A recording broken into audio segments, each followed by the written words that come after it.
So I got the yellow ribbon. So, it's okay. How many times did you sit back just relaxing? Understand movements coming in, yeah, we got the packs in. I don't really wanna see no more traffic. Last pack just came in, let's get it out quick. I had a hard Wanna be okay, wanna be alright. number of So I will say, when it comes to changing the oil, fuel injectors, I've even been in there and done ball bearings. Not that good at it. Yeah. I've had friends with me, but I've from oil change and injectors. This weekend I did brakes and rotors on our minivan. So I like doing it. I really do like working on cars. But when it comes to AC, the thing's a little older, so I kind of recharge it with just a can you buy at AutoZone. Yeah. And I don't know if I did it the correct way, and I just called Brian. I was like, hey, I think I might have fucked up. Mm-hmm. And he's like, I'm pretty sure you did. So just bring it by, and I brought it by. Did you put the antifreeze or the recharger in there? Yeah, but you don't want you want to go to a shop that has a machine that has actually has a vacuum machine that circulates it. You don't want to just put that can Freon stuff in there, and I learned the lesson. Now it's going to cost, I think the compressor is like $400. Damn it, boy. But it will be. But it's hot. Yeah. At least it wasn't as hot as it was like a month ago. Well, we're in fake fall right now. Yeah, it's coming back. Yeah. We'll get one more. I'm restoring this Hummer, dude. That's what people don't understand. The thing's Christine, I think. I feel like it's already pretty restored. Christine. I like it. Is he going to kill you? What? No, so it was a buddy. I bought it from a buddy that his dad passed away, Mr. Doug Voorhees. Yeah. So it's got a lot of memories, and I told him, you're going to want this one day. Facts. And this is his dad's favorite truck. So for me to restore it the correct way, like this weekend, Saturday, I changed the brakes off the minivan and worked on the Hummer because he believed in duct tape and mud ride. Damn. We can't really, duct tape works, guys. Raise hell, praise Dale. I know nothing about cars. I've changed the spark plugs. It's about as far as I can go. I put gas in it. Maybe the windshield wipers, but luckily Johnson Collision can fix all that stuff. Have you ever thought about? Do you enjoy the satisfaction you get when you do change the spark plugs and it runs better? I didn't get any. Oh, I get more out of editing videos and stuff and seeing that than I do, or selling something, or fishing, catching fish, or shooting the deer. So I just different strokes for different foes. I've always liked driving trucks, and I'm short, and I don't want to. I'm not getting into anything where I'm going to have to use a ladder to fix. So grab your headphones. Let's do a headphone night. Where's Yeah, because I'm seeing. That's nice. It's a laptop charger. Hold on. I don't see him. Wait. over here, maybe.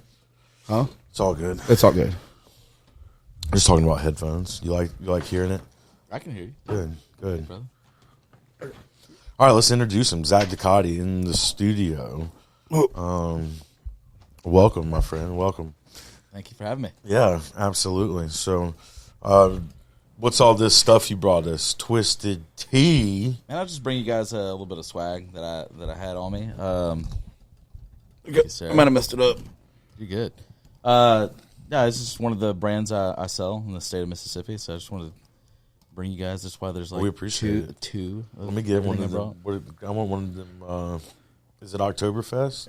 Well, you whatever you want. I brought some Twisted Tea lights. We've got some Sam Adams Oktoberfest in there. What are you drinking? What do you like? You're on the Twisted Tea lights? I'm drinking everything right now. Heck yeah. Oh, this is a pop. It's not yep. a twist off. Yeah, we're a serious company. Oh, okay. Samuel Adams. So you work for Samuel Adams. So the company I actually work for, we're called Boston Beer, and it started with Jim Cook. People may know that name. He's a guy that used to always wear. He wears denim and khakis every day. He still does, and did in the commercials. He had a Sarah McLachlan feel to him.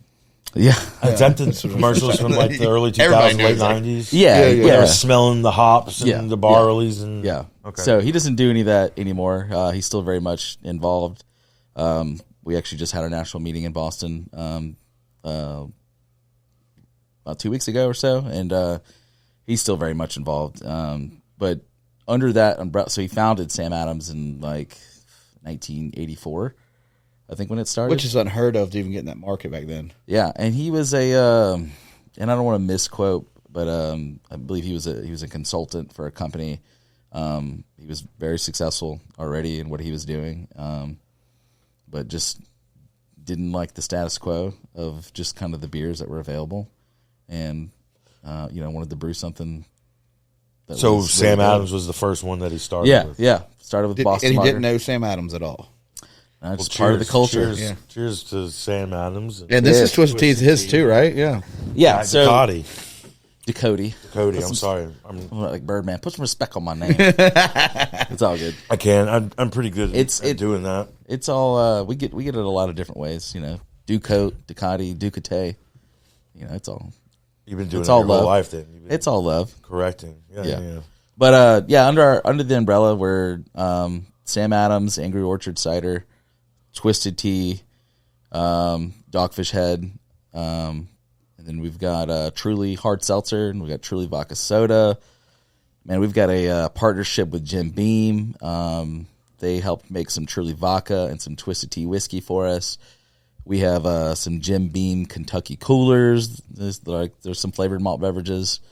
We've got a little bit of everything. So we got like this partnership with Pepsi as well. So we make hard Mountain Dew for them.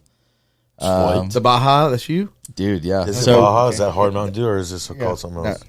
No, it's hard Mountain Dew. It's Baja. It's the original. Does Allen Beverages sell this? No, in Mississippi we don't. So the weird thing with them is like normal beer industry, 3-tier system. We're the first tier. We make it. We sell it to the second tier, our distributors. They sell it to the third tier, which is the retailers, and the retailers sell it to the customers. Well, Pepsi's kind of what they're doing is they have their own. They're getting into the alcohol game, and kind of they have their own distributor. They're not in Mississippi, but they're in other states. So we actually make the product for them, or our company does, and they sell it themselves in other states. So. So It's kind of a sore subject with our distributors. We can get hard Mountain Dew where? Arkansas is probably the closest state. Hey, I tell you right now. Have you ever had it? No, but I was talking. We had Andrew Allen on from Allen Beverages. Mm-hmm. Andrew's our age. Shout out, Andrew. Yeah. Yeah, and he has a license for liquor, and I was like, dude, you need to get into the game. Well, I mean, so the way that it's going now is companies are becoming total beverage companies. They're not just selling. If they started with beer, they're not just. They're getting into spirits. They're getting into non-alc beverages like waters and energy drinks and Frank's Fluids. and like in distributors are the same way. Do you think Allen Beverages should carry? They're the family of Mountain Dew. Well, I don't believe they would. It's the Pepsi They wouldn't do company it. that does it is called Blue Cloud, and they would have to enter. I would assume. I guess Allen would be the ones that would sell it here. There's a lot of politics. It seems like. Well, it's just it just used to be fine lines, and there's just not fine lines anymore. Like I said, how Pepsi wants to sell alcohol now. So for this right here, like this Twisted Tea, and I know you know a lot about, but like this right here, how long did it take to y'all to acquire a distribution for the Twisted Tea? And Did you buy Twisted Tea or did you buy? No, it was created within the company. Oh, Yeah. okay. So it was already, so Sam Adams, let's say, is with the FEB. Yeah. So they just everything they have, they're carrying. Yep. It comes like. So if you do get Mountain Dew, you're going FEB. No. So that's the sore subject of it all is that we're just making it for them. We're kind of like a contract with them. Pepsi wants to get in. They're getting into the alcohol industry and having their own distributors sell this product when they used to only just sell, soda and water and things like that. So now they've got their own alcohol distributor. So you're blaming Elon Musk for just trying to take everything over. Yeah, and Oprah and Bezos, all of them. It's really all their fault. They just won a couple companies. Roger Goodell, put him in there too. Does he really own the NFL? He owns something. He seems like a guy who'll He never owns get the fired. Saints He'll right never now. get fired. I think when you get to that position, I don't think you get fired. I think you get voted out and by the owners, and they're all billionaires. And as long as they keep making billions, I think they're good with it. So as long as you don't say certain naughty words. yeah, that's true you know. too. No locker room banter. Yeah, but yeah. So I mean, and I would say like, Mountain Dew is not a thing I'm ever worried about or trying to sell, but it's like Twisted Tea's massive for us. Angry Orchard's the number one cider in the country. Sam Adams has had the number one seasonal beers forever. How do they awesome. maintain that? I mean, Well, into the scene. Jim Cook was just a genius. He got in the game real early. And we kind of say now that we're an innovation company, we're always going to keep coming out with something new and trying things. And dude, stuff fails. But I mean, he didn't become the first billionaire brewer by being 100% successful every time. How many people work for this company? I'm not sure. Bunch? So like We need Garrett here. I'm just the sales guy basically Yeah. for Mississippi. Okay. But That's kind of a big deal, though. I would assume if you count everybody, sales, office, brewing, shipping, everything, it's a few thousand people or so. That's pretty solid. Yeah. So each state has a sales rep? Yeah. But every state's different. Like if you go to Texas, that we might have 20 sales reps there because the markets are so big, and some states like mine, it's just me. So but I have coworkers that were part of a region and a division and things like that. So like my direct report lives in New Orleans, but he comes over and hangs out, and we work together with our wholesalers and things like that. How about North Mississippi? It's all me. Like Philadelphia? Everything. So I've got 5 wholesalers throughout the state, and each of them control our brand in their markets. And all 5 of my wholesalers are Miller Coors wholesalers. So they sell Miller Lite and Coors Light. And you guys know FEB, they're on the coast here, and that's actually where I started in the beer industry. So I've always. I was going to ask how you kind of got into it. Yeah, and then I got a wholesaler up north. It's a Coke wholesaler. There's one in Hattiesburg, one in Meridian, one in Jackson. There's Bud distributors all in the same markets as well. Do you meet with is your goal to meet with the wholesalers, or do you like to promote the product, or do you like meeting with the businesses? Both. So my role is kind of 50-50. I do a lot of wholesaler management where I go and have meetings and say, hey, this program's coming down through Walmart, through Kroger, through Circle K, whatever. Here's the execution that we needed, to be successful. And they get those things from those retailers as well. So we try to be collaborative on it to be successful. But then a lot of it's just walking into a bar one day and just like, hey, how you doing? You ever tried this? That's the fun part. Yeah. A lot of times people say like, "Oh, dude, you sell beer, man. That's like, it's got to be the best job in the world." I was like, "Dude, it is the best job, but this shit ain't easy." At the same time, people think it's all just, going out and drinking, and it's a lot of that. Yeah, no lie. But a lot of it's, I'm behind my computer a lot, staring at Excel files and things like that. But it's important stuff that helps us all be successful. So like Matt was saying, like, because I really want to dive into like now and pick your brain, but let's go into how the fuck did you get started? Man, so I have an addictive personality, and when I get into things, I can really get into them. And I was in college at Southern Miss, and the top shout out before 2012, we couldn't get a beer in Mississippi over 6%. We had backwards laws and things like that when it came to alcohol. Still kind of do, but Raise Your Pints was that lobbyist group that got together, and the whole purpose of that was to bring better beer to Mississippi, bring better distribution, bring better laws for local breweries and things like that. And they got with the wholesalers, and the wholesalers finally they all got together and said, all right, let's go ahead and raise the ABV limit, because it was 6%, and then I think now it's like 10.3 or something like that. So it's we're not like Louisiana where you can sell 15% beer and things like that. We do have a limit. So when that was going on, I was getting into. Hold on, who in the hell would want 15% beer? Men. What's the most percent beer you've drank? Oh man. Well, we actually have a beer that comes out every other year called Sam Adams Utopias. It comes in this really cool special bottle. I think it usually it's around 28% or so. Wow. Holy shit! It's like one of those, and It's you're like like, $250 retail. So versus whiskey, like let's say a Jim Beam, what would you? Oh, I mean, like that's what usually 40%. You know, so to have a beer, you know, more than halfway of that, it gets you there, bro. It's Fucking 12% off. There's some really heavy beers out there. I mean, I've had 15, 18, you know, and it's not something you're drinking a pint of, you know. All right, so like, why are you so much cooler than the beer, like the actual beer gurus down here? Oh man, don't hurt anybody's feelings. We'll go back to that, but let's go. But no, it's just like so all the laws were changing, and I was like, man, this is cool. Let me, you know, I started liking different beers. You know, usually people, you know, if you're drinking Busch or whatever, it's usually because like your dad did, or there's some reason, you know, you got introduced to something, and you know, in the South, we love our domestic beers down here.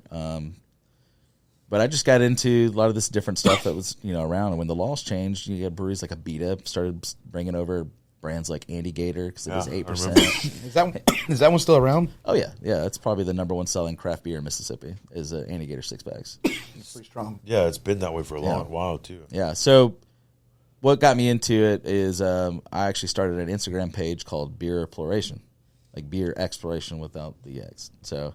That's kind of creative. And I like likes that make me feel good about myself. And so I was just taking photos of beer and posting it, and just kind of I was just letting, you know, Mississippi know, like, hey, look, there's all this extra beer, these really cool breweries that have been around forever. So you're before Untapped. You were before Untapped, huh?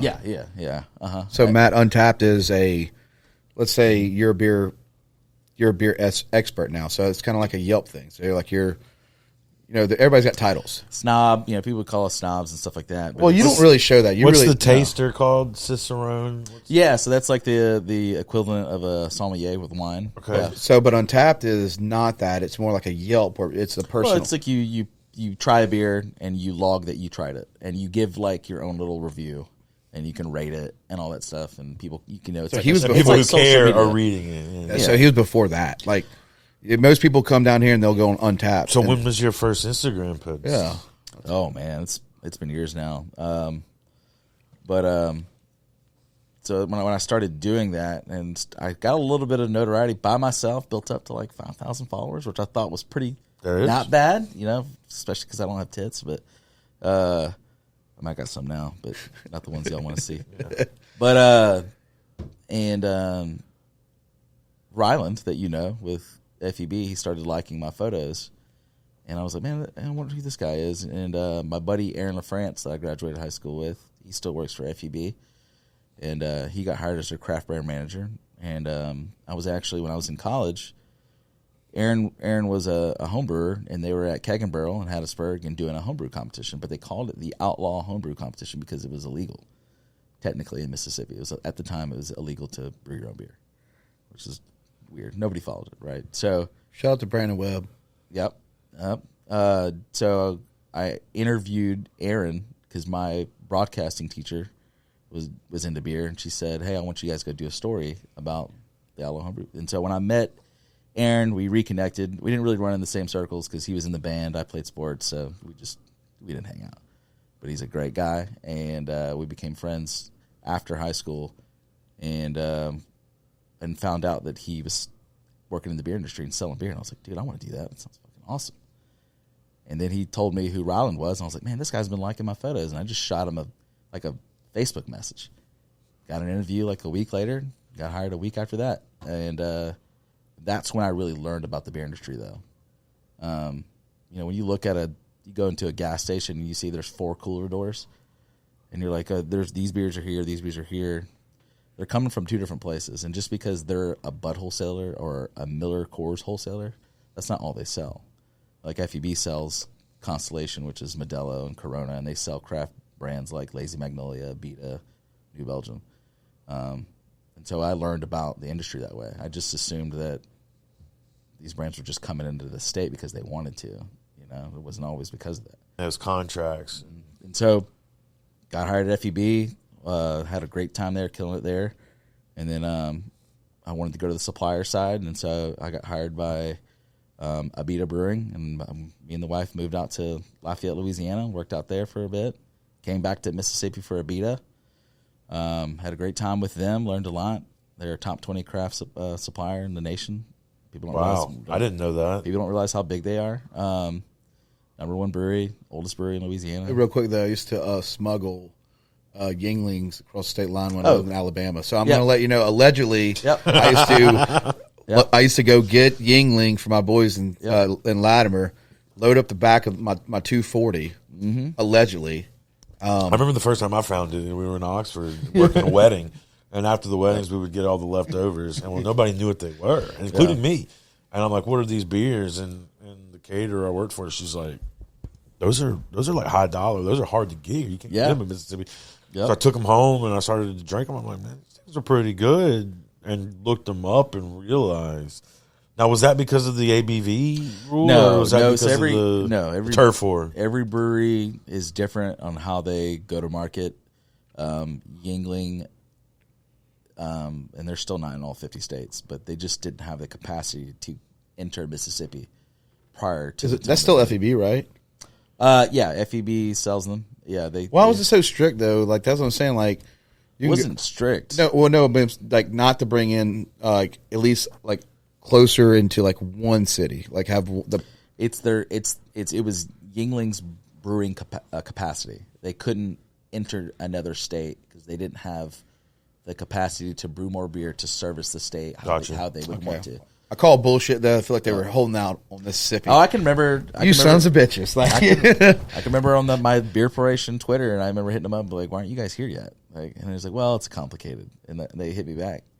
But it was until I got with FEB until I realized kind of like how it works. The game, Is there any like underground turf wars, like Anchorman, where like the news teams fought each other with local wholesalers? Yeah. I mean, because like I said, are you ever get caught in the middle of it? No. I mean, there's tell been, the story. There's been some shit that's happened in the past. Drama. These guys could tell you some stories they've owned these distributors for a long time. But I mean, I think at the end of the day, they're all pretty cordial with each other. But I mean, it is like,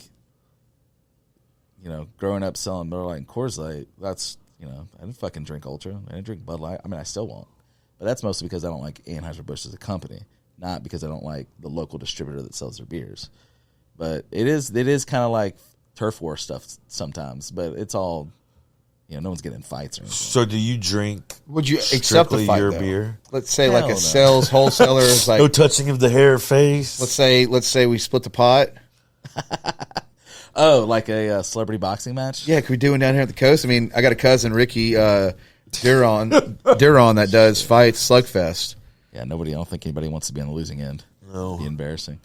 Oh, shit. He's calling it. Guys, we might have a fight going on in his hands. But they're all cordial to each other. FEB's been around a long fucking time. Long before you and I were around. I want to say... Sorry, Ryle and Jeff, I get this wrong. 1934 is my guess. They came on. We did a show with them. They told us. Go back and watch It's it. in the 40s. Yeah, it was, No, they were around before that because they told us that they were bootlegging. Oh, yeah. Allegedly. Yeah. Yep. Mississippi's always had weird laws and all that stuff like that. And, yeah, they've been around for a long time. And now now it's easier for you to have, establishment. So would you agree that like with some of the wholesalers, distributors, though, it comes out to what they offer in marketing? I noticed that was a big thing. Like, being a wholesaler also, like a wholesaler is like the marketing group behind it. They are the ones, if you're doing an event, it's the wholesaler that will, donate the beer, donate the money. Mm-hmm. I know that was like a big deal. Like I know there's got to be a bunch of like losing wholesalers. And then now FEB and Mitchell that are down here on the coast, they're really good. I mean, I'll tell you right there, they do a lot of events. We get a lot of beer from both parties. The thing is, though, there's got to be a few up there, though, Matt, like in other, like North Mississippi or Louisiana that are like, this is my, monopoly. You're just getting beer.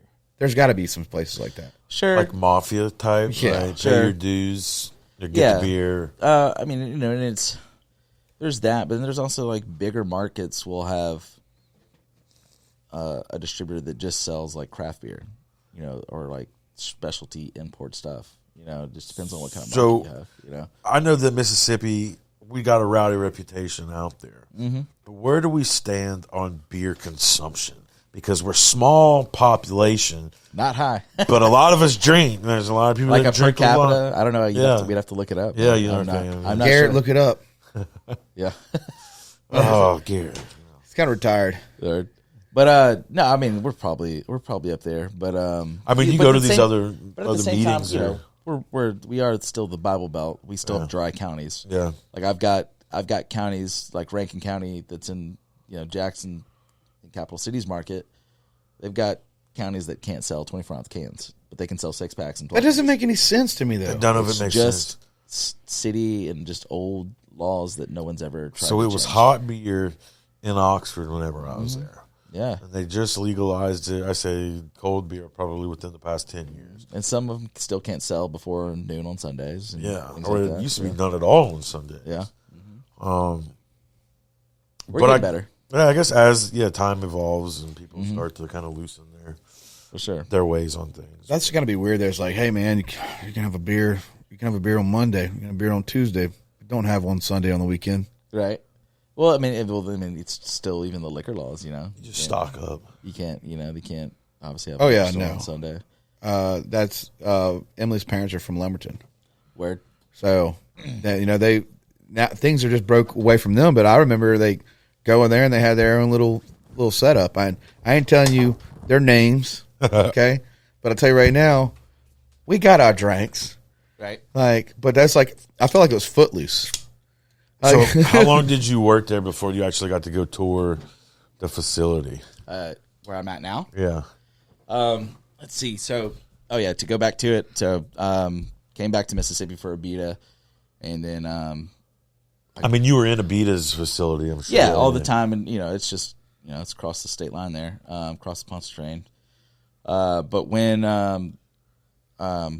left Abita to work for Boston Beer within the state of Mississippi, and luckily it was all the same wholesalers that I called on with Abita. Right.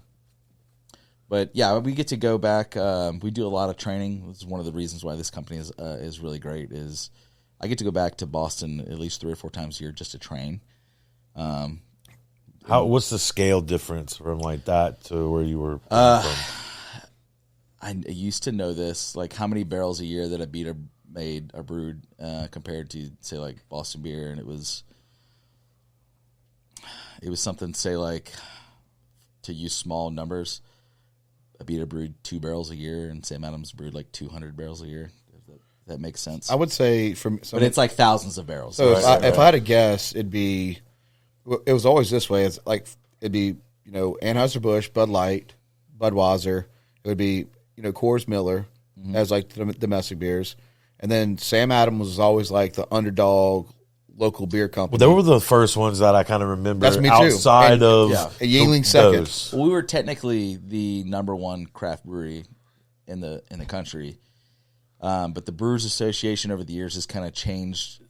Like, you had to be under a certain amount of barrels produced a year to be called this or that, or be called a microbrewery, or whatever, and that's changed over the years. And now that there's a lot of companies like ours that we're kind of like, we're this one company, but we have all these major brands.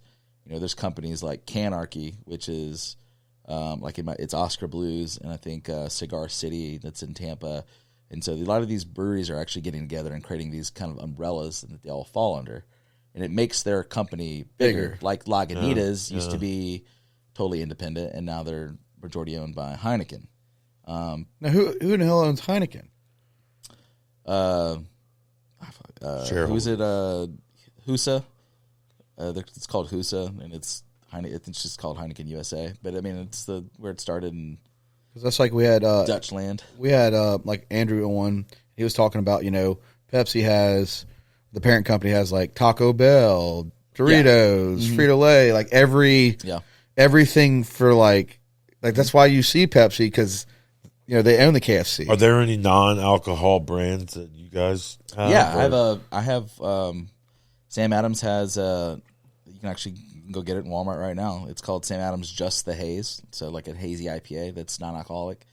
fantastic. We won gold at. What about something Great that's not American even a Festival. drink? They have like any random off? No. Like, no, all beverage, all drinks. No, we don't. So we don't do any like sodas or waters or any. Sure, drinks not like gonna do that. a Sam Adams energy Honey drink. bun No, they don't want to or get like involved Power in that. Bar.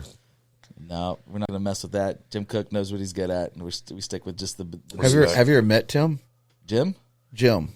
Yeah. When you Tim say Cook's Apple. Sorry guys, I Jim Cook, yeah. no, but Tim Cook. Tim Cook, yes. So I'm an Apple guy. So like I watch his. He's always revealing something. But Tim Cook stuck in my head. You kept saying Jim Cook. Like okay, Right. yeah. Yeah. So it's a great thing is when you get hired, you do orientation, and part of that orientation is one night you get to drink and sample 20-something of the products that we sell with Jim Cook and eat pizza. And then at the end of that, you get to try the Utopias. So you try 20-something beers, And then they ciders. give you the 30% beer. Yeah, and then you finish off with that. So, we're all there. Nobody's driving, obviously. But That sounds like a pretty sweet place Yeah. to work for. no, To be honest. it's great because it's like, it's one of those things where you work for a company and then, and you see the guy that's the face of it and he was in the commercials and Yeah. and he is the guy he still wears denim, The same guy. button up and khakis and black boots every fucking day, and it's amazing. Do you think that you guys would be a good candidate for Undercover Boss, where he would like put the disguise on? There is go no in- way that nobody he could disguise himself good enough.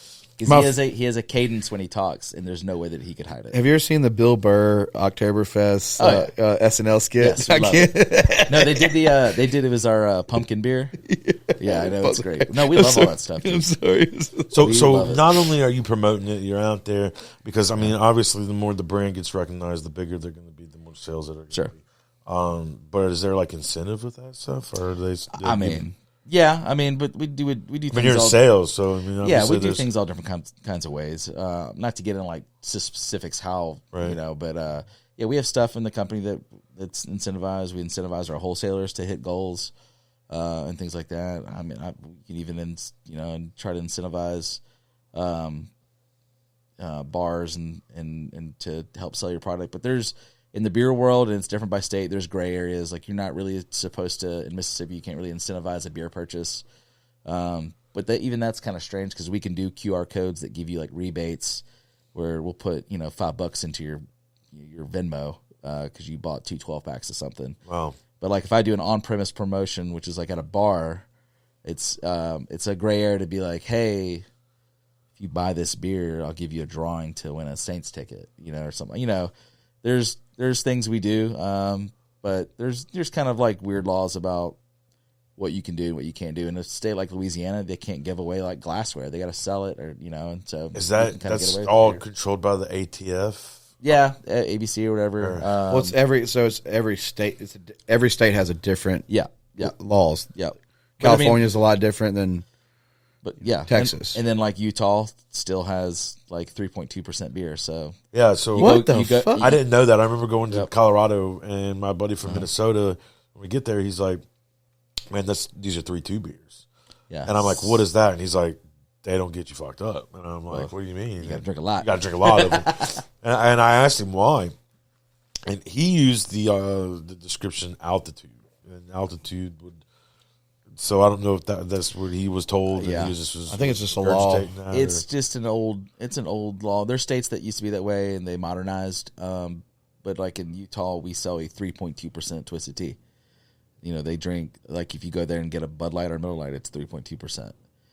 But there's some states where they don't sell like high. If it's over a certain percent, they only sell it in a liquor store. Obviously in Mississippi, we're a control state. We can't sell beer in a liquor store, and they can't sell wine and liquor in grocery or convenience. But there's states like I want to say it's Arkansas. Say like if it's a spirit based, like a canned cocktail, like a ready to drink canned cocktail. If it's over, I think a certain percentage, you can only sell it in a liquor store, and you can't sell it in a grocery store. like a buzzball. Sure, something like that.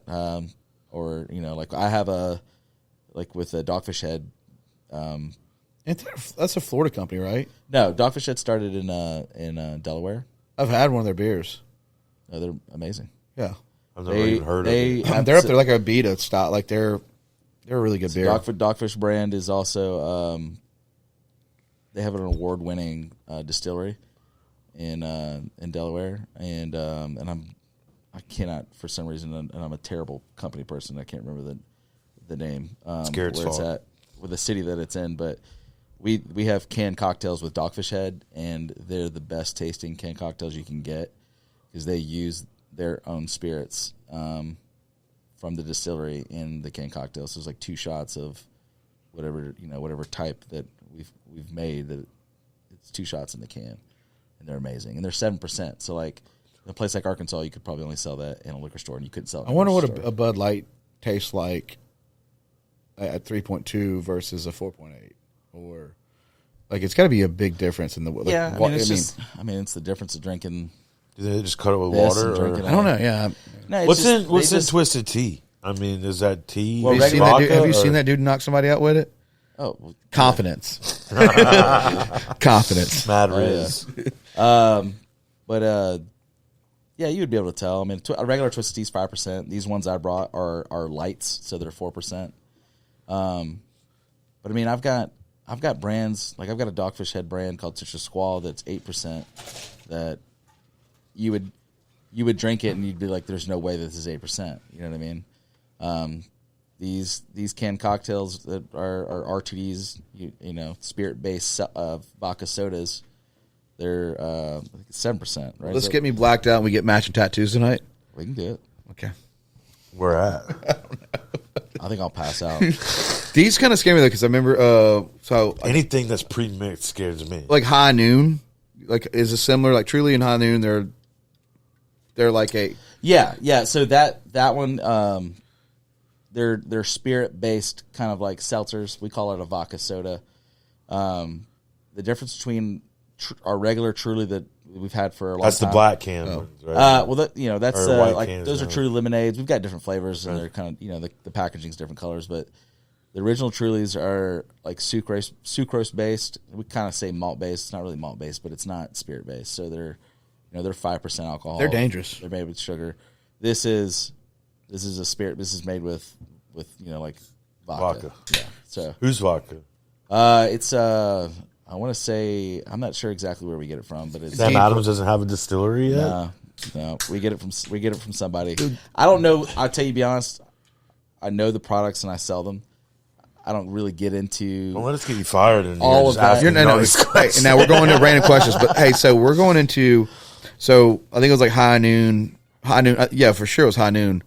We were at our class reunion at St. Martin. Was it 20-year class reunion? Was it 20 or 15-year? 10 But maybe? we had a class reunion like last year 4, like it was like 2 years ago, and I had like one of these type of drinks, and they're so smooth. And we're in Brandon's got an in-ground pool, swim bar. Our buddy's got that house, so we had the class reunion at his house, and I'm just sitting in the water, chugging these things. They got on easy, brother. Oh, dude, chugging them, The first time I had one was Neptune Crawfish Bowl, and I was hung over. and then I had a few shots of tequila, completely blacked out, fell on the ground, had Graham Ray, shout out to Graham, put me in my minivan. Damn, you went from 6 to midnight quick, didn't you? I didn't know though because I was just chugging. They're so like the I was gonna mango. say, I had one, They're and easy to it drink. put me back into the. I'll tell you right now, get Hair in the dog. pool though. Get in the pool and drink a few of these in the pool, and you don't realize how fast it hits you. Because it's like I'm drinking mango. Yeah, no, they're made to be sessionable, which is a very key word in this segment. We want it to be something that when you buy one, like if you're in a bar and you buy one, you'll want to drink another one. So what's your go-to? Oh man, I've been on Twisted Teas a lot lately, but right now it's Oktoberfest season, so this is what we call beer drinking season, and so as the weather changes, I want campfire beers, if that makes sense. Yeah. Like, you know what I mean? That's a good one. But what I love about Twisted Tea is it's so versatile. It's not carbonated, so that's why it drinks so easy. It's very smooth. And why I love, I usually like to pour beers out into a glass because then you can get rid of the CO2 that's in it when you bottle it. So you notice if you drink a lot of beer out of the can or straight out of the bottle, you Start feel belching. bloated. Yeah. So when you pour it into a glass, you kind of release all that CO2 and it doesn't bloat you as much. But with Twisted Tea, it's not carbonated. So, I mean, it's the best beverage to have shotguns with. The absolute best. But I'm awful That at should be a shotgun. good slogan for y'all. Yeah. So, I mean, it's like a golf course beer. It's a summertime beer. But then it's also Boat beer. like we have marketing that doesn't affect us because we're in the South, but we do like marketing with like snowboarding and skiing and stuff like that in some of the northern states. You go to a state like Maine that is super developed with Twisted Tea. You'll go to a gas station and there'll be an entire cooler door with Twisted Tea, and they'll have flavors that we'll never get down here. Oh, really? Yeah. There's, Like, what kind of flavors do they have? I mean, there's a lot of other Jolly Rancher? No, nothing crazy like that. But like there's like a blueberry or some of these other ones that that we don't Could do we down here. special request that here if we don't know about it? Like, Nah. no, it's just never gonna like the spiked Do Mountain you Dew. you can order a pallet, 100 A whole ca- pallet. They can 100 kiss. cases. Honestly, they can kiss their ass anyways because you don't have crawfish. Right. But so like Twisted Tea's taken its time down. It's been around for, man, was it like 17, 18 years?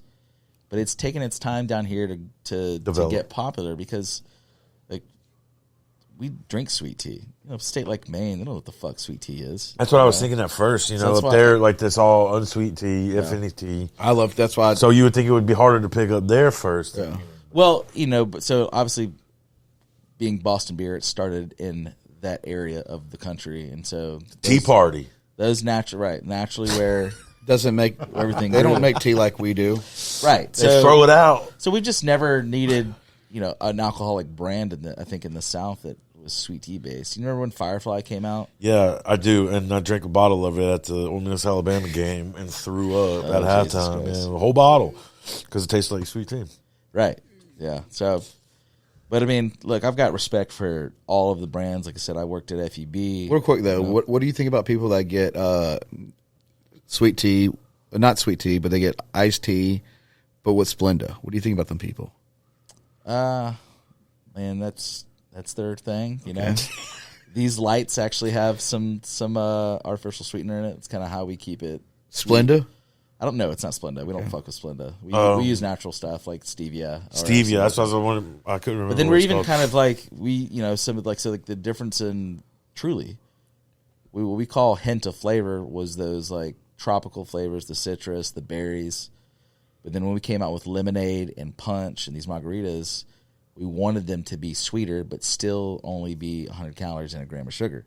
So we added stevia to it. But the problem with stevia, and I believe we're actually going to get rid of stevia out of some of the products, is that it's like cilantro. People either love it or it tastes like soap. And stevia has that same effect to people. They either don't mind it or it tastes so bad that they can't drink do it at all. Yeah, and some people have artificial sweetener allergies as well. So Well, back to like you're designing products for certain demographics. I mean, there's so much research that goes into what's sold and what's not sold that you guys could probably find out who wants the stevia and who doesn't want the stevia. Well, yeah, I mean, but seltzer, the seltzer thing came really, really hard Really fast. and really fast, and it's actually on a little bit of a decline right now. Who was the first one? White Claw? Man, I'm not sure who was actually the very first. I want to say maybe White Claw and Ashley, but And then Truly was right behind it. I think so. That's how I remember it. Yeah, when Truly first came out, But really, it was like Zima. sure, that's what people kind of thought because when it first came out, we came out with Truly in a clear glass bottle, Really? and it almost failed. Really? I didn't know that. And wholesalers were very apprehensive to bring it back when it came back in the slim can. But the slim can is marketing itself. That's why Yeah. Ultra's in the slim can. Yeah. So It's a status. You know a thing. secret right here? I'd always, and Somebody. he'll tell you this is Buffalo Trace is all I used to bring on the Mardi Gras float. Yeah. That's Buffalo Trace. Hell, that's kind of, we've always brought that. And then Sean Amizio, shout out. He's going to be a fucking professional golfer. Yeah, I don't Dude, know he's about putting that. he's putting his work in though. He really is putting his work in. But Sean was like, let's do some Trulies. And that was like, Yeah. I'm sitting here just drinking bourbon. It's an all day event. Right. Then I switched to the Trulies. Don't be unruly. Drink Truly, brother. It was game changing for me. Hell I yeah. my always looked relationship. at him as kind of like a frou-frou girly drink. And Right. then I started Dude. to drink them out of that's all that was left. And they'll turn your head sideways sometimes. Over 50% man, I think it was 51%. This was maybe a couple years ago, but drink Truly, and more men drink seltzer than women do. You hear that? That's stats for you. I can right see there. that. I mean, it depends. Like if you're trying to like drink a really craft beer, like high level, and you're trying to figure out a beer, you got an old expert being like, you just need to wait your turn. Honestly, this is a great beer, guys. If you want to go social, if you want to go out social, have drinks, hang out people. If you want to be sophisticated, you go to the bourbons and the higher beers. But like, if you want to be sophisticated with this stuff, That's but you there's just got to pour it into a glass and let all. but sometimes you just want to drink a fucking CO2 beer. escape. But dude, like it's we're getting to a point now though where the drink, I guess millennials. When I'm at 35, but we're not super faithful to brands like our parents used to Right? be. Yeah, I agree with that. That is true. But That's then a at true the same statement. time, we still clip like, that. we at the same time we have drinkers like I was on a golf trip and I had a buddy that had a Coors Light in one hand and he had a Twisted Tea in the other, and that's the drinker. He's that one friend That's in your the- group.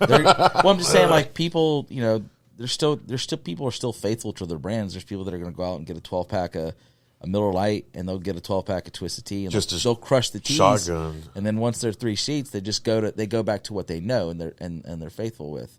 But we have brands that people are faithful with as well. But the drinker isn't just beholden to this one brand anymore. They're just not. Did you remember not that at the crawfish cook-off when I was just out of your cooler repping Twisted Tea for you?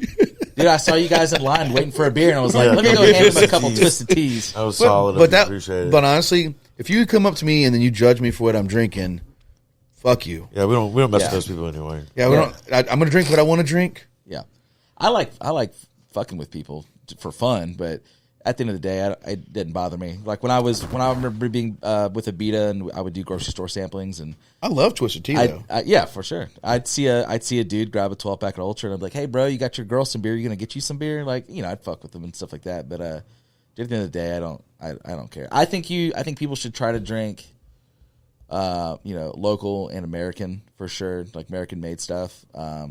But then at the same time, Anheuser-Busch, Miller Coors, they're not owned 100% by American companies anymore. But Americans brew their beer, Americans distribute their beer, Americans sell their beer. So you just, it's whatever you prefer. It's a man, crazy system though to see it from like the brew process to the guy stacking the shelf to the truck bringing it up. Like there's Yeah, so how many many different career fields there's are so inside many. of it? And Tons of jobs, man. And that was a big thing prior to the laws changing. It was just, this is how many jobs it's going to create. We just increase the ABV of what it's allowed in the state, and we still got work to do. I wouldn't be surprised that if one day, probably not anytime soon, that they'll change the liquor laws and and things like that. I mean, they just legalized marijuana. Yeah, You never know what's going to happen. Got some anxiety. Go get you a card, brother. What about or just get marijuana infused beer? That's probably coming too. We have a product called Teapot right now. Really? That we only sell in Canada, and it is THC infused alcohol. So here's my thing with that though is like I'm a social drinker. I like drinking lots of beers. So for me, it'd be a Twisted Tea. I mean, truly, I do a couple of these. Yeah. But I have to be like for me, I'd have to be in the water to have one. Like to stay on these. These are great water beers. But I don't know if I would go like look, THC is one of the best things in this world. Sure. To be honest. I mean, it's a true thing. But I don't know if I'd want it in every product for me. Yeah. Because I'd want that lighter beer. Because then I just don't ingest it. Because I drink like a fish, like this. Right. Well, Right. Can you imagine THC? Yeah. And, probably fall and I'm asleep. assuming they've got it dialed down because at the end of the day, we want to brew products that, like you said, you don't drink one of. We in the Sam seasonal portfolio, besides Oktoberfest, we have a brand called Cold Snap, Summer Ale, Winter Lager, which will come out for this, and we actually changed not really the recipe, but we lightened the beers up, because there's a brewing process that you can do now that we didn't have back when these beers were created, where it cleans the beer up a little more and it lightens it up and makes it more sessionable and easier to drink. Really? Because the drinker, the palate's changing. These guys, Sam Adams caters to like that, that 35 to senior level guy that Ain't going nowhere. right. And so but you make alcohol, you want new drinkers, and if the palates are changing, and the cat that can only drink one of these beers, they're not going to order. I used to so get we have to lighten them up. And change them. Amber Bach was one of my first different beers that I would get, like as a young for sure, drinker. yeah. That was off the, I guess what retail beers or Coors, Bud Light, and I just liked it because it was different. It did pack a little bit more punch. It was a little bit dark. But added some more darker malt to it. But I guess as a virgin drinker, we'll call it that, because 21 years old. I drank before that, but it was whatever people could buy me, or I could get it at the store with a fake ID. But I was cautious to try new things, right?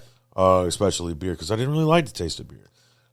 It was an acquired taste. Yeah, almost no one does. Yeah, the first time you try it. On. So to take that and to kind of run with it and experiment to find out what people like, it kind of intrigues me. Yeah, I mean, dude, that's the whole reason I got into this industry was there was all this new stuff coming to the state, and I was like, I wanted to try it all. And that's how a lot of people, get into things. But like I was saying earlier, people are still have their faithful brands that they'll always go back to. But do you enjoy trying to turn them? No, I love getting people to try something and they just didn't think that it was going to be any good. Does your parents drink? Yeah, not as much as they used to. But whenever you were starting to work here, or did you kind of always show them something new that they didn't? Oh, for sure. Yeah, they'll be down to try stuff all the time.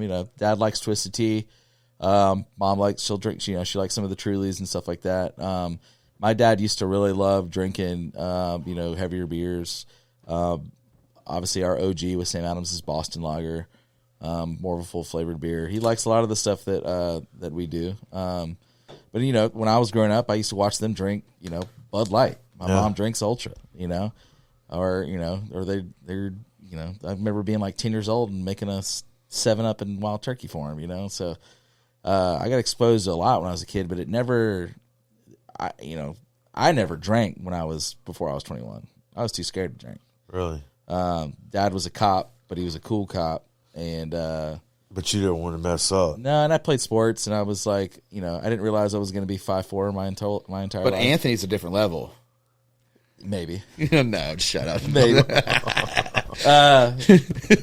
yeah, there's the influence was there, but I really did. Like I said, I didn't get involved and want to be involved until I got in college, and I thought it was just a super fucking cool industry, and it is, And well, yeah, absolutely. This is one of the oldest. It's been out there forever. Been a long time, right? Yeah. I wish there was some more education at maybe a collegiate level or something like that. I look at this. Anybody who watches this or listens to this is getting educated on it. I look at you as an asset to the state and to what you can bring to us here. That's the thing, man. Is I work for a company that's based out of Boston, but I'm born and raised in Mississippi, and I love this state. Maybe one day we'll move again to another state. But I want this state to grow in this industry because we are behind in trends. And you don't say. What are some things? Yeah, right. What are some things that you see potentially on the groundbreaking cusp of what's getting, or what are we missing out on?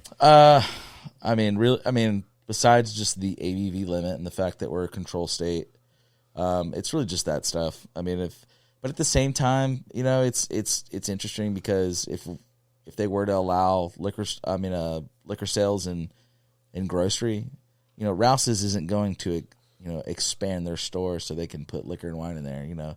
It'll probably get taken out of the beer space, right? Which is kind of we don't want, But then also that will bring in chain liquor stores like Total Wine and things like that, which in the state it's all local, right? All liquor stores are local. Yeah. We've never seen a chain. Right. So, and we never will unless that law changes. As to why there's, one Whole Foods in the state that can sell liquor, even though it's not in the same building, it's a door over. But you can only have one liquor store under your name, so that How did Winn-Dixie get away with it for so long? Because they had the grocery store. They still have it. It's still there. Store. Well, so you can have it. You just can't have it in the same building. room. Yeah, so that's so- why they've got the door. You know, the building's a little. Like in bit Oak Springs, it's right next door. Yeah, But Aldi's just bought it, so don't ruin it, Aldi's. yeah. We I were feel kind talking. of dangerous about that. We were talking about that the other day. You know, it's kind of one of the last kind of southern grocery chains. Winn-Dixie? That's kind of I mean, well, you got to see like a Piggly Wiggly that's still around, right? Wayne Lee's, Jerry Lee's Yeah. just sold to They Ramsey's. sold out. I saw. Yeah. Yeah. Well, I would say Ramsey's is but like for like a major grocery store, you know, Winn-Dixie's Dude, I'm are from all Mississippi. over. That's major to me. Okay, Yeah, like I'm not trying to play it off, but I remember Piggly Wiggly, and I remember Kroger from way back when in Deauville, and then it was Jitney Jungle, but when Dixie Yep. kind of Yep. was the one that stood the test of time. we still got Kroger's up. I where don't live. like. I mean, I'm not really big into the Walmart neighborhoods. Nah. Yeah, they're everywhere. I like Walmart Supercenter. Wait, let me. Nah. I love every place that sells my product. Yeah, There you there you go. But for me, But man, the Walmart neighborhood, not a bad spot. But like, we call them small marts at our house. right? You don't get what you. Well, it's just those places like that are just for convenience. Like I don't know if that's the thing that's interesting about the industry is all the different retailers that sell alcohol now. I sell Twisted Tea at Dollar General. Oh, I bet. Some of them, DGs are like popping up everywhere, Oh, for sure. and they've got. I don't like doing the mini thing though. That's what I'm saying. Like with the Walmart Supercenter, like I have a certain way that I take a right and I hit almost every aisle. Yeah. I don't really go to Walmart all the time, but like it's probably Every aisle? every aisle. Every aisle. I just want to. Well, I bet you spend so much Just money let the in it. owls speak to you. No, I know. Like, That's how- no, and really, Yeah. like if there's certain Been things there. that I want, I go. But I'll probably go to Walmart 6 times a year. Yeah, I'm not a fan. I'd rather go to Yeah, Rouse's my or fiance Kroger. does all that for me. But I now. do if I do go to Walmart because I mean I honestly go to Rouse's right here. Yeah. So Rouse's, Rouse's, yeah, Rouse's is so much more fire. yeah, I love Rouse's. Thank you to Rouse's. This is where this product came Yeah, I love Rouse's. The thing though with Walmart is because it has that kind of like I like being in the mousetrap. I like going the round, hitting the hygiene, making it up to. Yep. Do I need a new cloth? Does Walmart I need do a samples anymore? No. No. No. They used to. Like, Sam's does, Costco Cap. does. Does Rouse's? Rouse's, you Yeah, can they do some. you can sample alcohol in there. I'm actually going to do some samplings in Kroger's up in. I the still got one. Jackson We area. went to a Kroger this past weekend. They're going. Have you ever had Rouse's crawfish, bro? Yeah. Oh, for So sure. you go full, Yeah, yeah. you full But shop. Dixie's too. You go full shopping and you look down and there's like $4 a pound. And you're like, you know what? Let me get 5 pounds. Rouse's 62-year-old lady just Yeah, standing by a Rouse's cooler. How originated much you in want, honey? Louisiana, so they got that good Cajun log. Oh, for sure. And when I come down, because obviously they're just on the coast, but the wife is always like, "Hey, stop by there and go grab this real quick." Grab It's this like thing, something that they you know? only sell there. Yeah, but just their Rouse's stuff is good. Like their seasonings. And, Is it? you know. I mean, to me, is it the Hawaiian bread sandwiches, the egg salad sandwiches? Have you had that? Oh no, I haven't. Oh, so it's like $5, and you get like 4 squares, and it's all they do is like they don't even cut it for you. They just lap 4 squares, and then this egg salad, and you just get it to go with lettuce. Oh shit, that sounds good. It's like $5.99. But dude, when I was in Lafayette, Louisiana, those Rouse's over there. Yeah, like the Oh ones my on here on goodness. steroids. Oh my- now the Gulfport one is very reminiscent of kind of what they have over there. Really? Excuse me. You're getting a Rouse's. We're getting out right, yeah, dude. by your house. That was the best thing that happened whenever I bought that house was when Dixie and That was then my, they took that it was away my from fuck me. you. Yeah, I missed it. Sorry. But I know it's not going to happen for another year. Oh, yeah, Yeah, Rouse's in Biloxi. They're Yeah, doing one but in you're still Picayune as getting well. it though. You're still getting one though. So like when you get, When it happens and I can actually go reap the fruits of it, I have one. It's here. I'm on this road. I pass this route twice a week. My parents live four behind times Ocean a week. Springs one, so I hit that one up all the time. Their meat selection's fire. you know, I was thinking about the one by. I like Little Caesars, but I miss Buc-ee's. Bucks. Bucks. Sorry, I didn't say Buc-ee's. I'm good friends with the guy whose parents owned it when it was around. Bucks Pizza was right one of- next to Rouse's. Yeah. Yep, best Stromboli. Shout you'll out ever David get. Paget and his family. Oh. Yeah. Never heard of Bucks. Bucks Pizza, bro. Where was it at? In Ocean Springs? It's right where Little Caesars, like Yeah. in that area. Little Caesars is next to the Rouse's in Ocean Springs. Guess you didn't go to that Chinese buffet either, I've Matt. been to China Walk numerous China times. Walk. Fucking Okay. love China Walk, dude. But I don't remember Bucks Grew up Pizza. on China Walk and El Saltillo right there, brother. Yeah, same. Hell yeah. But I never dude. went to Bucks Pizza. I feel like I missed something now. We were a Pizza Hut family, Domino's. We had Domino's yeah, right there. but when I had yeah. Bucks, my parents went straight Bucks. Oh, fuck yeah, dude. I tell you, I don't remember what it tastes like, but I remember it being there and it was close by. I'll tell you right now, the Stromboli changed your life. That's what I get. Let me ask you this: we're talking about pizza.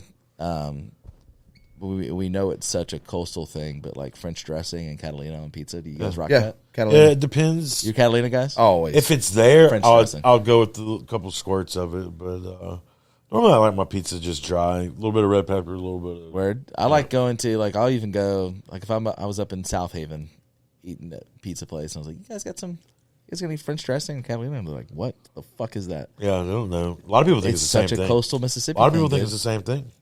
It's not. It's not. And I'm very adamant that it's not. Catalina is sweeter and French dressing is less sweet and it's a little creamier. I'll just go to the store and get some fucking Kraft In creamy the bottle, French dressing. just Yes. to keep it on deck for your Dude, pizza. get some. If I'm just getting some bullshit pizza, Domino's or something like that. Yeah, you gotta have something. Daddy's throwing that French dressing on it. So you're saying Domino's is bullshit? Yeah. Okay, yeah. It ain't no Brooklyn's in Gulfport, that's for sure. It ain't no New York pizza in Ocean That's true. Springs. That's That's true. for sure. But it does have a heart for me. It does have a heart for me because I ordered Domino's twice this week. Dude, they fuck up my delivery all the time, and Not- I get not free mine. pizzas. It makes me feel bloated. I get free pizzas once a month, man, because they just like, hey, sorry, So you haven't given up that on wasn't. Oh no, dude. Well, you know why? It's because you know what you're gonna get. convenience. You know what you're gonna get from it. It's because you turn the TV on, and all of a sudden, whenever you think about it, they throw you this mad ad in your face with melted ass cheese and Now just they're like doing grease. now they're doing pepperoni stuffed cheese sticks. Let me tell you something about Domino's real quick. Yeah, I there. saw that. Why didn't they do that the whole time? That's what the ad says. But I did a double cheese. I did a double cheese bacon, thin crust and medium Friday. And let me tell you something. I was blown away by like I get the reward system, Yeah, but I do love New York pizza. New York pizza to me is the goat. and they're amazing people. It's an amazing family. They're So I would say great that, people. and then you got goat tailgaters, New York pizza because they do that kind of like Leo style. What about Yeah.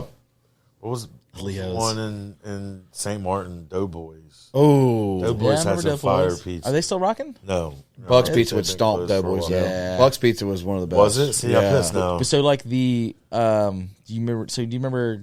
You guys ever grow up and go to the movie theater at Sing River Mall? Yeah, the one Yes. that was detached in the back. Yeah, well, there's that. Well, that but was then- the one next to the cow. But across from the mall was I'll Roma. tell you something. Yeah. My first house when I was in my early 20s, I bought it in Gaucher, and what sold me on it was a $2 Tight Wad Tuesdays, and I smashed them pizzas and the Roma's. pitcher of beer. at Roma. Yeah. That one that was the mall. Yeah, Fuck yeah. So like it was cheap. I mean, it was like living Yeah. in Gaucher was just super cheap to eat food over there, and yeah, but yeah, we grew up going. You know, that was the Corn Dog 7? This is before. Oh, dude, we had Lee on. His mom owned it. Lee What a was on a special podcast. Yeah, Corn Dog 7. hell yeah. That's the best corn. And there's a little place called the Clover, the gas station, the purple gas station, or green, right there in Gaucher. Yeah, I think so. Lee called and wanted to tell us. He said that they have the recipe and they make the corn dogs at that gas station. So the one across from New York on Don't tell Gaucher. you that. No, his Right mom. now. Yeah. So you know the one, New York Pizza across the way, the gas station right there. Yeah. They're making the same corn dog 7 ingredients at that spot. So the New York pizza that's on Highway 90 in Gaucher. Yeah, the original, like with the washing mat, like like with the shoe department, that little area. Oh yeah. Across the way, there's this called Clover gas station, Oh man. and they do the corn dog 7s there. Yeah, I guess I'm gonna hit those up when I get back in town. Good old fat guy talk. I love it. I love food. That's what I want to get into. Like, what? So, what's your favorite food? Oh, dude, I'm just not faithful to anything, but man, sandwiches probably. I mean, What's your go-to sandwich? yeah, po' boy, hoagie. I will judge a place by their club sandwich. If they Ooh. it, So Kalisha gets a 2. members only, baby. How do you like it cut in quarters? Yes, Triangles? Well, quarters that equal 2 little triangles. Yes, Okay. specific. No tomatoes. Fuck tomatoes. Avocados Acid too. They don't belong on reflux. sandwiches. You don't like tomatoes, bro? No salt and pepper on there. I eat tomatoes and Italian dressing like it's going Now, out of style. The wife will get some of these like badass heirloom tomatoes, and you de-slice them up, throw a little salt and pepper on them, and they're good. And then she makes like bruschetta, and it's obviously got some on it. I don't mind them. I just choose not to eat them.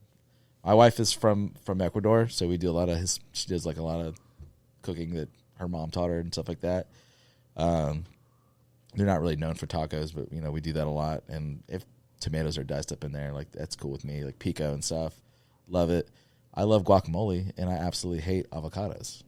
Really? I think if you put a slice of avocado on a sandwich, it's just ruins everything. BLT avocado, bro. I can't do it, man. I can. I wish I liked it because it's so good for you. But What's your thoughts on him? No, you can't have all feedback on food. Avocados, where you stand. I love you, avocado. I love them too. Matter of fact, there's a place called Henry's in D'Iberville that does an avocado smoothie. It's a Vietnamese restaurant. Oh shit! Okay. And it's Look, I'll try anything once. I'll put anything in my mouth once. Okay. And, anything. Yeah, Hey, that's what Twisted Tea does for you. hey, but I don't fuck with olives either. Like olives on pizza. No, I don't fuck Yeah, with. I don't like it either. I don't like olives. That ruins I Like, do the calamari with the little purple ones, like for the Greek salads. word. Like I like those. They take over every flavor in your mouth, and that's all Yeah. you taste. I just can't do it, dude. black olives to me are like the black licorice. All right, what was your favorite school lunch? Compared? I don't. Nobody wants black licorice. Fuck no. Favorite school lunch? Yeah, Oh man, I used to. I know in middle school, that was when we were first introduced to like you'd have hot lunch, or you could get the burger or the pizza or like a salad. yeah. But there was 4 lines in Ocean Springs Middle School, and at the end of both lines, there was a cash register, one on each side. But there was also an ice cream dump bin on both sides, and so I used to just pocket my parents' $2 they would give me every day, and I would steal ice cream for I think the one entire school year. I just ate ice cream at lunch every day. So, Really? yeah, You actually stole it? I actually stole it until I got caught. Yeah. How many did Gotta you start steal? buying it. Man, if they were like $1 each, so that'd get me at least a couple every day. I probably stole $400 worth of ice cream or something. You don't look like Yes, you thief. do. Yes, Zach. you do. What? I mean, I can see it. I don't think you look like a thief. No, it was more of a klepto thing. Is that You what don't they seem like say? a klepto, yeah. Yeah, we grew up poor for sure, but I wasn't like, Respect it. I mean, Like, you I want can that ice remember- cream. I can At remember when school, count it. It's taxpayer. it was just for fun. Did they make you pay it back? No, When you they got never caught? knew how much they just happened to see me one day, and it happened to be the day that my You had parents 6. wrote me a check for the week, so I didn't have cash. Like, oh, I'm sorry, here's the money.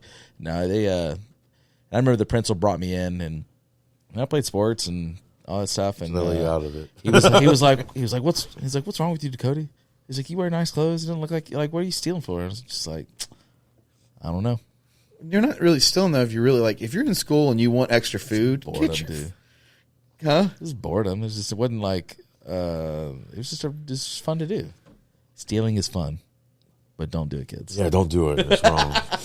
But if you do, still Twisted Tea. That's it. What No, was please your don't. favorite? I mean, honestly, if you, Cheesy chicken over rice all day. yeah, but Chicken rice. Cheesy chicken. I know we bring. Spicy chicken I know, sandwich. but there's got to be something else. I was fat, man. I ate pretty much all of it. It didn't really fill me up, so I would buy extra slices. So that was pizza. my thing too. That like I don't think you were stealing because that was like going to school, taxpayer dollars. Now you're an adult. Now you know what you pay. Kids are going to school. So like it was like you just said the same thing. It's like we all went to school, ate lunch, and then we went like we were hungry 30 minutes after class. Like We were growing. Yeah, our like, I was already grown. I haven't grown since. But I'm saying, like, 12. my little boy can eat a macaroni and cheese, a bowl.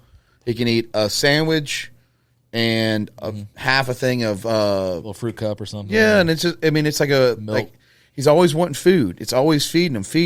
So like I remember like going there and like that slice of pizza, and it's like, well, let me get the extra slice or that extra extra fries. tots. And then like I remember be like an hour later, like you're kind of wears off, and then you're like you struggled so much in fourth period because you were hungry. Oh yeah. We wanted to get out. Like nobody ever focused in fourth period. Dozing off, yeah. Yeah, because we're like food, and we got home and we all watched Snack. TRL and just Snack. smacked.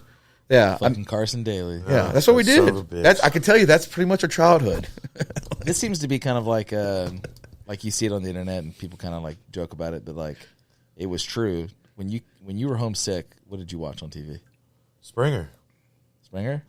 Price is Right. Price is motherfucking right. Yeah. It was on, dude. It was just on. Never the shitty soap operas. Like, they're on 4 channels at once right now. I only got 20. Fuck no. Price is Antique Right. Roadshow.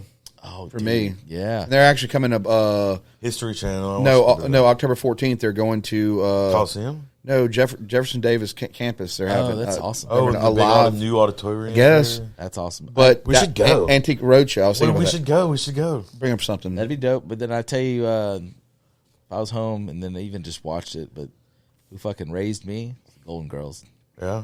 I've got like a not, I wouldn't say a commission, but I have a painting that it's all 4 of them that I have above my like little bar in my office. Because your mom watched it and you had no choice.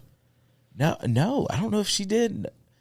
I think I just got it. You know, like how watched Nickelodeon would it. turn to Nick at Night, and then it would be like the old shows. Yeah. I Dream of Jeannie was one of my favorites. Yeah. Stayed up later. Dude, I've just been a fan ever since. I was drinking Twisted Teas out of a Golden Girls cup yesterday at a barbecue at my house. Yeah, Post that on the Instagram page. fuck yeah, dude, I got a cup. I fucking look. We were at a piano bar in Destin. You make me want to watch it by myself. I did, like, you know, you donate, you give them money, and you get to choose a song. And I was like, Golden Girls theme song. And he's like, wait. And he started to play it, and he's like, I don't. And I sang all the lyrics, and I was like, dude, I got you. I fucking love Golden Girls, and that's not Which like, one's your favorite? Trying to be cool. I don't even know. There's Maud. What Dude, are they were all great. I mean, You don't have a favorite? Dorothy. Betty White. Dorothy was Betty White. You know, you had Blanche, who was the Dorothy she was the hoe. Yeah, I know, but Dorothy was the best. Oh yeah, 'cause she was just aloof, right? Yeah, you know, and that just seemed, that seemed like that's who Betty White actually was. Yeah, just a sweet old lady. God Didn't give a bless her. fuck. Just want to enjoy the day. I had to watch it all the time because bless like it was Golden Girls and Designing Women, and we only had one TV for a long time. Oh yeah. So my grandma was too. My grandma was more like you said, General Hospital, soap operas. Like, but I had no choice but to watch it because, like, even though I played hooky, I used to play hooky all the time. Stay at my General grandparents' Hospital. house. Wow. I had no choice. Have you ever tried to be on one of these like game shows, like The Price is Right? Or No, whatever's like, because like there's ways to go about that. I would be interested though. Yeah, I would be too. It's probably one untapped. All right, shout out to Jerica. She does like all these little like you can do it. It's like she's been like host like what she's like an agent for people that want to go on reality TV shows. Yeah, but reality. I'm talking about like Planko. Drop Yeah, the plank. dude. Was it in our Neptune Margo group? Stephen Costantini, him and his wife were on Wheel of Fortune. Were they really? Yeah, That's cool. I didn't know that. yeah. That's really cool. Oh, did you know how much you won? I don't know if they won anything, to be honest. But they were on it. They got on that bitch. Brandon was on our podcast. Brandon Brosh. Yeah, she was one of those She shows. did Honeymoon Island. Right? Yeah. Yeah. She's still got some business downtown of us. Or something. And her first gig, she'd go out to like New Orleans and try out for this stuff. She did like Amazing Race. Oh, that's cool. And that when they found out she did Amazing Race, they came back and called her to do this show. So it's like they have like if you go and interview for one of these reality TV shows, they keep all your stuff, and then they farm them to other places. So they find out who you are. Like, Sure. Like they'll pull up like, should we try this girl?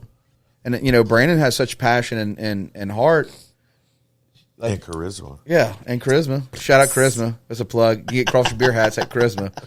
But that was like cool to like that see her because I remember when she was like disappointed she didn't get Amazing Race, and then for her to hop on, and then I actually would watch pieces of it. Then I went back and watched the whole thing because Emily was like every time that she had an episode, my Emily was sitting there like watching, supporting her. It seems like you've got to like if you get on one of those things, you almost have to now. You got to worry about your actual persona and your social media because now people are going to start following you just because you're on the show, and you got to worry about Stalkers. stuff and things you maybe have Me and said Jordan in have the stalkers past. all the time. I bet. It's okay though. Just don't wear my skin. Yeah. How about now? Do you still do your social media though? Because like No, I mean no, not so not that it was like a no, but when I was reviewing beers on I was doing it on Instagram. And then I got hired by FEB. It wasn't one of those things where they're like, "Hey, look, we don't want to tell you can't review something that we don't sell." And they were cool about it, but it was really just kind of once I got into the industry, unfortunately, I kind of lost my passion to kind of post about it. You need an alias. But I'll post on that page, like once every few months or so. But I went from like 5,000 followers and getting a couple hundred likes on a photo to like 1,500 followers and like 30 likes. If I They actually post unfollowed something. you? I think there was a time too where Instagram deleted a lot of ghost followers. Piss people off. Apparently, I had a bunch of ghost followers too. Apparently, that was the thing. But no, I don't, and I have other I've got an Instagram called Zak Eats. Like one of my addictions right now is cooking and smoking meat and grilling. And What kind of smoker do you use? I have a master built gravity series. So it's Is that electric? Yeah. So it's like the concept of a pellet smoker, but it uses charcoal and like wood chunks instead of pellets. So you get charcoal flavor. So if you had to enter the competition tomorrow, what's your go-to? Pork belly burn-ins. Fire. Yeah. I love burn-ins, dude. Yeah. Pork Are belly you burn-ins. coming to the Hologross? No, I don't. When is it? I don't know. October 28th. And we're going to be doing butts for barbecue, right? Yeah. I did a butt over the weekend. Well, you're in Crib Neptune. We have a setup that you should join the team and make. That'd be fun. You have your own rub? What's your rub? No, I like. I'm a fan of Killer Hogs. Okay. Malcolm Reed. He's got a page called How to Barbecue Right. I like that guy a lot. He's cool. I've done my own before, but I've asked friends to kind of look what they do. That's what I love. Goes good with beer. Oh, for sure. I mean, so we hosted some friends at the house, watched the Saints game, put a TV in the backyard. I dropped a pork butt at like 10 p.m. Saturday night and had it ready for the game, and then I smoked some beef ribs. We did some poppers, and all sorts of stuff. Man, me and the wife love cooking, love grilling. Yeah, Tight. I'm getting hungry now. Well, I mean, You're talking about it. I'm getting into gardening, like doing a little garden, like little peppers and stuff. Food, like the barbecue stuff, that's kind of, I have a few friends that do it. But that's kind of hard to really do good barbecue. Like you'll eat their barbecue. It's just like having a local beer, like a homebrew beer from a person, and then you drink it and you're like, yeah. Yeah, it's barbecue's the same way because you're like, dude, it's tough, man. Yeah. The first time I tried to do a brisket, it was awful. And those are Awful, expensive, too. awful. But brisket's hard. It is hard to get right. Did you try to think you still ate it, right? Fuck yeah, Mama didn't raise no bitch, man. I wasn't wasting food. But it was like stringy, and I didn't trim it right, and I didn't know what the fuck a decal is, and What is a decal? that That's fucking the big that's the fatty part hump between part. the bull's legs. Can you actually do barbecue? Yeah, I got a smoker. I don't do it as often as I used to, but I do was it- a chef. I don't do it the pure way. Like I don't have a stick burner, which since mine's electric, mine's like set it, forget it. You know what I mean? But That's the best way. but I would like to get into the stick burner thing. Did that again? What? I was watching his infomercials. Set it, forget it. Set it and forget it. Yeah. Oh, what's his name? Ron. The guy with the little oven thing. Ron Brown. The Is it green- Ron he had Brown? the green apron. Yeah. Set it and audience and forget it. That fucking guy. And if you do right now 3 easy payments of $49.99, Right. and if you call in the next 5 minutes, you wait, have there's free more. delivery. My mom These got hand mittens come with it too. bro. I got a total gym downstairs. Just saying. Shout out to mom. I was up in Oxford this weekend. We were watching TV, and the commercials that were coming on this TV reminded awesome. me of like living back then. So we don't watch commercials often anymore. Oh, it's like when you woke up in the middle of the night and it would be get this 2-disc set. Girls $19.99. Gone Wild. It'd be Michael Bolton singing. Little man loves a walnut. Yeah. So my mom, she has like QVC. What was the H12? But QVC was her. HGTV? No, it was the cell yeah. channels. Oh, yeah. H something. Yeah. I'm messing it up. QVC's the GOAT one, though, right? But my mom, like, she has a storage unit on Lemoyne where if you open it up and it is nothing but QVC shit. You think one day some of that stuff will like? Oh no, we got an antique Come crochet back. with it. Like Yeah. like that Total Gym that I have downstairs was like mint condition. Like mint condition. So I think we should go find what my mom bought on QVC. Oh, And then we go and get evaluation. why was it always $19.99? Why was that the sweet spot? I don't know. What It reminds me of that old Mitch Hedberg joke. He's like, I want 3 easy payments and 1 complicated payment. I think they were just trying to maximize the money in their pocket. Right. I guess it But- was just the sweet spot. But you notice the switch to about 4 easy payments. If you call right now, you will get the bonus tray. You will not burn your hands. It's still like that. Yeah, I mean, On anytime that you're doing that, even online, they offer deep. But I wonder how they've pivoted, because like people just don't have cable as much as they used to, right? Like I don't have cable. I've got logins for all sorts of different apps or whatever, but I'm curious how they still do it. Those channels still exist. That's what I was freaking out on this past weekend. I'm like, man, I forgot about this. Like, go away. The other day I got hooked on. Was it? It's either Instagram or YouTube. Like, it was like YouTube Live. People making the Mexican gummy gushers, the candies. They're doing a live show making candies, and people are buying at the live show. Oh, that's cool. They're buying all the stuff from like their while it's being made. Yeah, so like that does order number 43. We're just throwing a lot of spices on your gushers, and you know for a fact nobody's ever got a pack with like more than 4. So you can spend $20 and get a actual pack of gushers, and don't have to cut the pack out. And they add all kinds of spices to it. That's wild. But they're should like share that next time we part start. Put people onto it. Yeah, well, I mean that's I'm obsessed with like candy. So Unwrap was one of my favorite shows of all time. Oh, Unwrapped. I actually Mark Summers, shout out. You should be president. Oh, that'd be sweet. Oh, Mark Summers. Double Dare. Mark Summers? Yeah, he was a host of it. Oh, that's shit. That's cool. Oh, he does do some. Is that Food Network or? Yeah, he was Nickelodeon. Right? Yeah, Nickelodeon. But he's done some food stuff. Hasn't he? Yeah, Unwrap was his babe. That's wild. He's got a new. I think he's got a podcast coming on Unwrap. I just like there's some just candies from back in the day, and even like I said, my wife's from Ecuador, and she grew up with some stuff. I'll just go on Amazon, and it's stupidly expensive.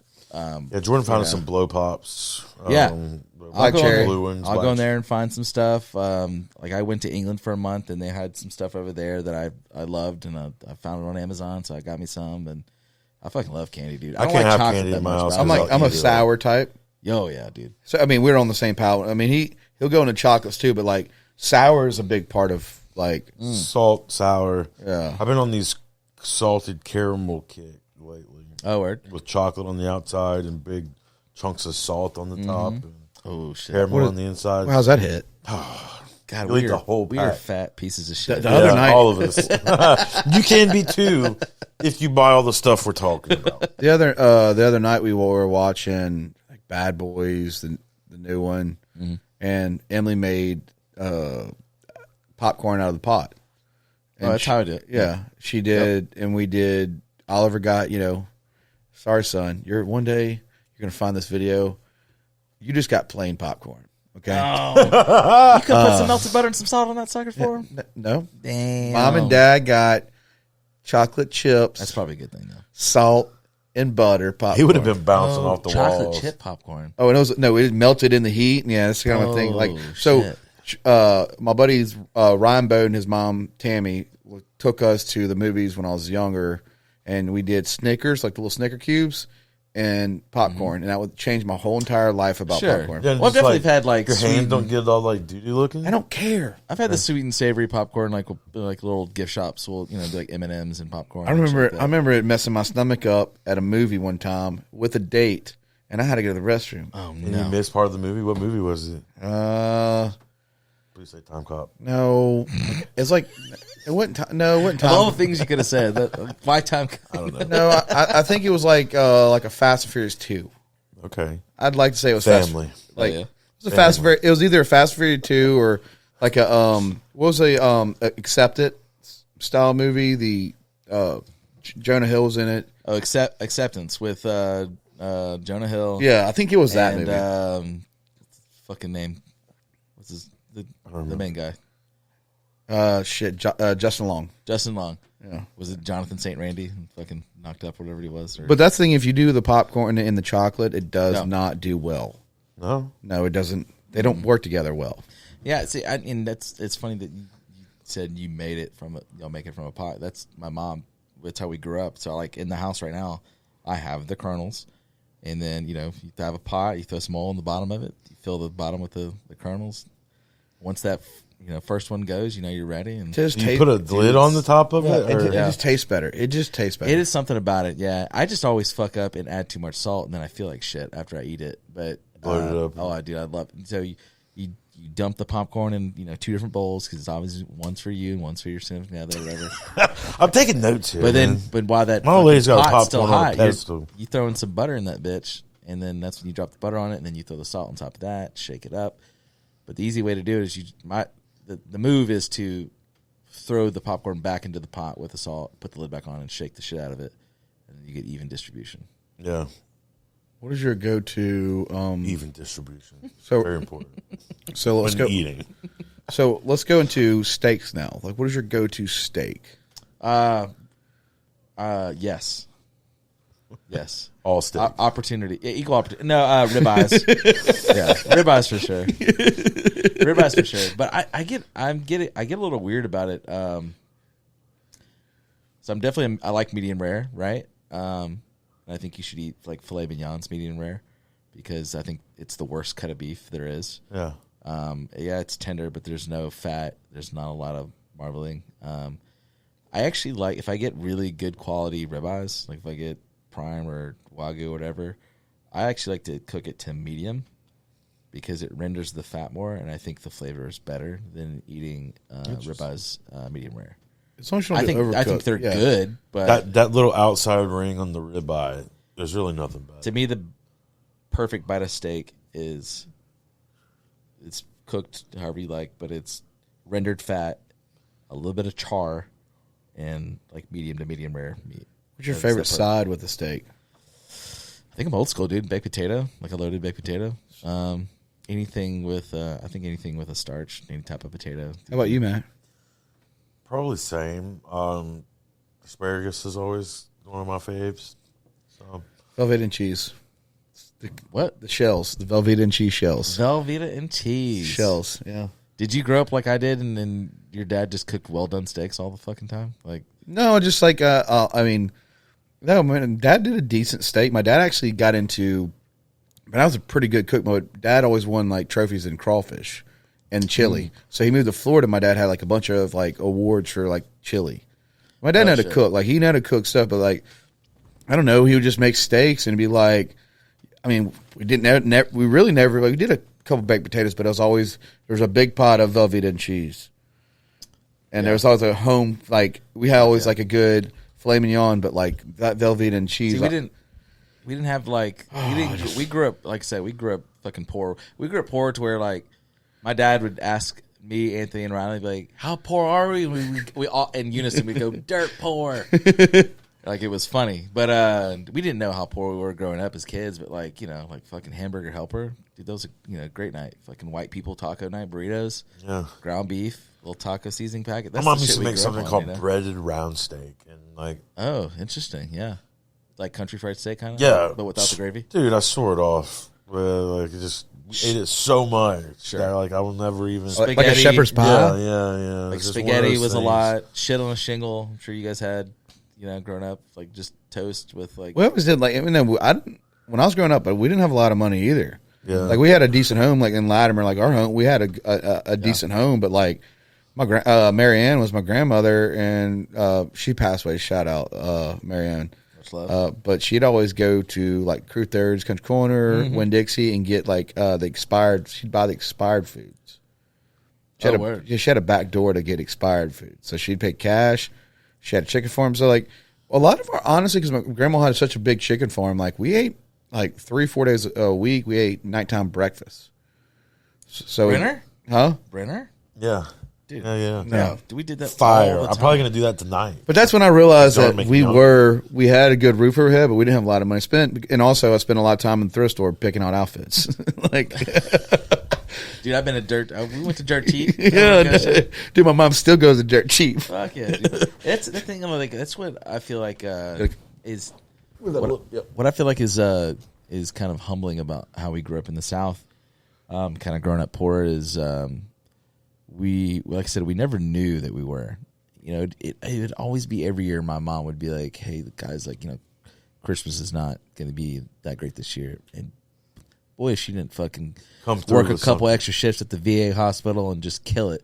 every fucking year, and we didn't know, and it's like the same way with food. Like, I didn't eat a medium rare steak until I was probably like in fucking college. We didn't know. I remember my dad used to make me eat my vegetables, right?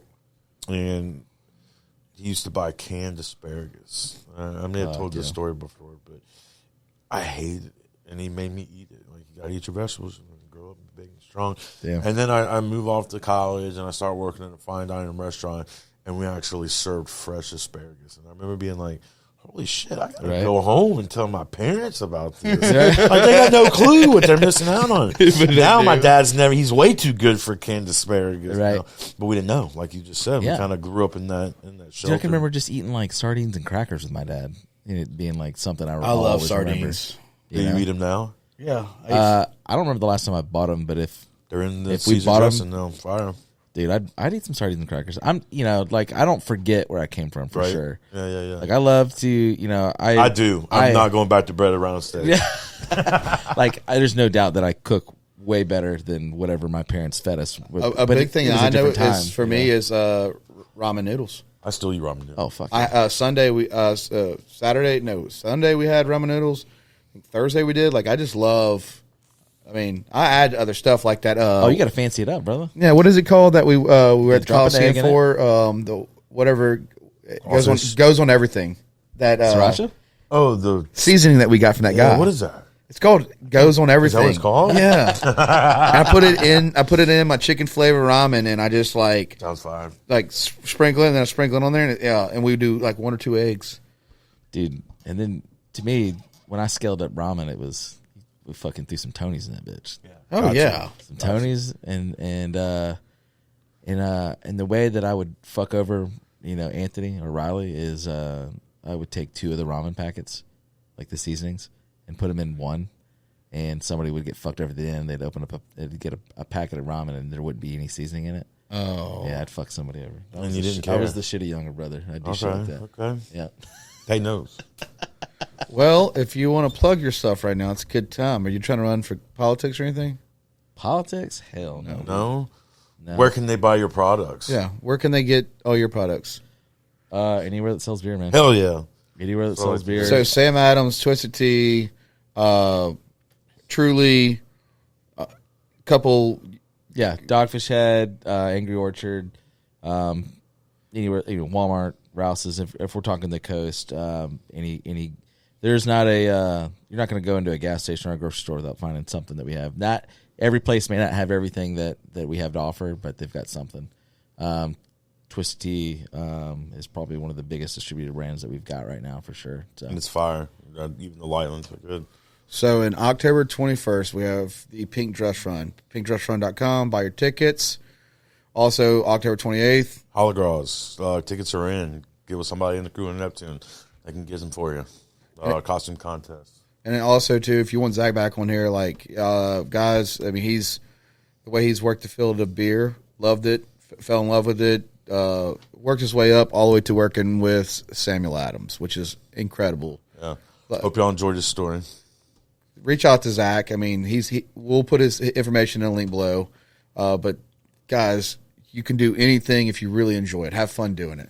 Definitely. The last thing I'll say is if you didn't realize that the beer industry was a path, it definitely is. I never thought the beer industry would buy me a house, but it has. And you work hard, man, just like any job, but it's sales, and there's a lot of good money in it. And we always say that beer is recession proof. People drink it whether they're happy or they're sad. Yeah, right. So y'all get involved in it. If anybody would want to know how they can get involved, you can feel free to hit me up for sure. All right, guys, we love you. Yeah, we'll see y'all next time. And I believe in ghosts. Cheers. Aliens are real. They are fucking real.